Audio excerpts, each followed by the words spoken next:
Hello guys, welcome to another video. বন্ধুসকল আজি আমি কৰিম স্কোয়াৰ সবচে ইজি ট্ৰিক ইউজ কৰি কেনেকুৱা ওলাব পাৰি। তো বলক আজিৰ ভিডিওটো আৰম্ভ কৰোঁ। তো স্কোয়াৰ ওলাওয়া হওক 42 ৰ স্কোয়াৰ ওলাম আমি ট্ৰিক ইউজ কৰি 4 আৰু 2 দি আছে। তো আমি 2 এৰে স্টাৰ্ট কৰিম। 2 দুগুণ 4 2 দুগুণ 4 4 দুগুণ 8 8ক আমি ডাবল কৰিম। 4 দুগুণ 8 8ক আমি ডাবল কৰি লিখিব 8 8 8 8 16 16 6 হাতত থাকিল 1 4 4 গুণ কিমান হ'ব 4 4 গুণ 16 4 4 গুণ 16 একে 17 17 ক্যালকুলেটর মাৰি চাব পাৰে। নেক্সট আমি কৰি চাওঁ 36 ৰ স্কোয়াৰ ঠিক একে 6 ৰ পৰা স্টাৰ্ট কৰিম।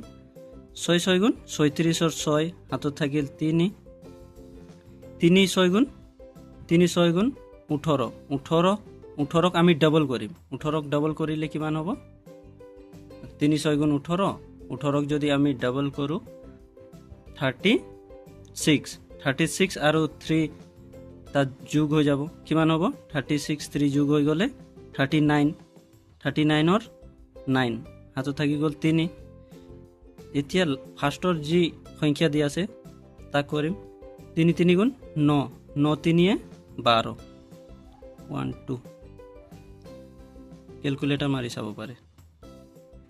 নেক্সট একেই কৰো আহক 6 6 গুণ 36 36ৰ 6 হাতত থাকিল 3 5 6 গুণ 30 30ৰ ডাবল কৰিলে কিমান হ'ব 30 আৰু 3 63 63ৰ 3 বহিব হাতত থাকিব 6 ঠিক আছে।